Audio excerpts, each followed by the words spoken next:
Hello everyone! Today marks the start of a new tutorial series I'm doing on Q-learning. Here we will explain it, and if you're interested, definitely check out the follow-up videos for in-depth tutorials. Q-learning is a type of reinforcement learning. If you know of supervised learning or unsupervised learning, reinforcement learning is a whole nother paradigm that sits alongside of those. So what is it?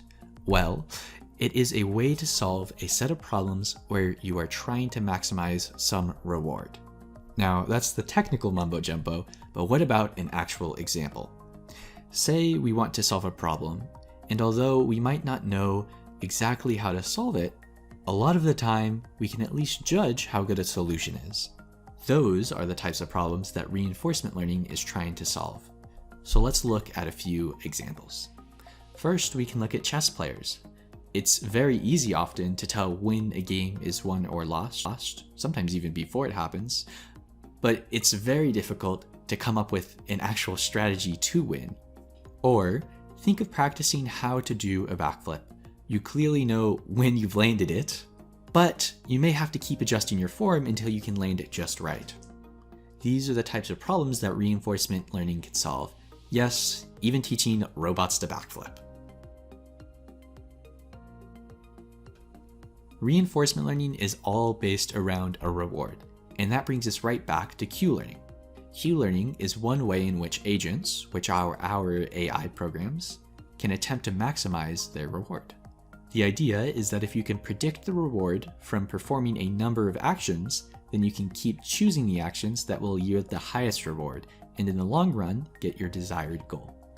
Q-learning is based on the idea of Q values, which are estimations of the current and future reward your agent expects to receive. We can actually write this out in an equation to specify this, and it looks a little bit like this. Now, it may look complicated, but it's actually super simple.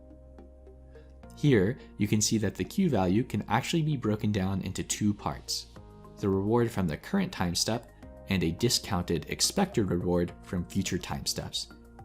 And when I say discounted, I mean we multiply this part by a number that indicates how important future rewards are compared to current rewards. So a value of 0 would mean we only value the current moment, while a value of 1 would mean we value the future just as much as the current moment, and we can use any value in between.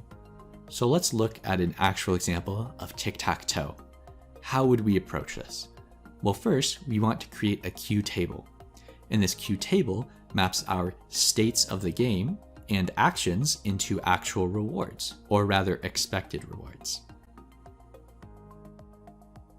Next, we set the rules. So these are the default rules of tic-tac-toe, but if we win, we get a reward of +1 for that final time step, but if we lose, we get a reward of -1.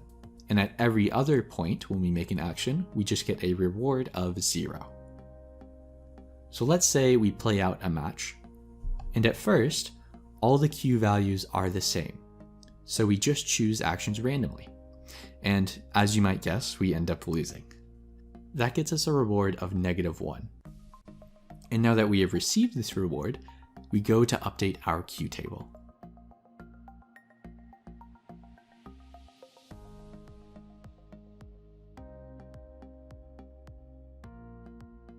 Now, when we have another match and the opponent tries to pull the same move on us, we know not to make the same mistake again.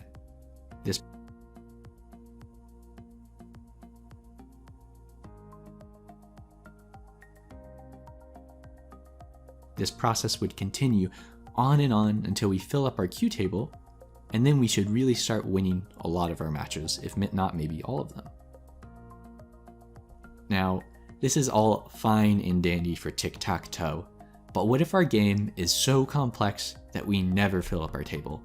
Matter of fact, what if it's not a game at all, but we're trying to deal with real life? You couldn't possibly fit all these possibilities into just a table. You're right, but luckily Q-learning can still work. But unfortunately, I'm going to have to leave you all hanging because that is what I will be diving into in my next video.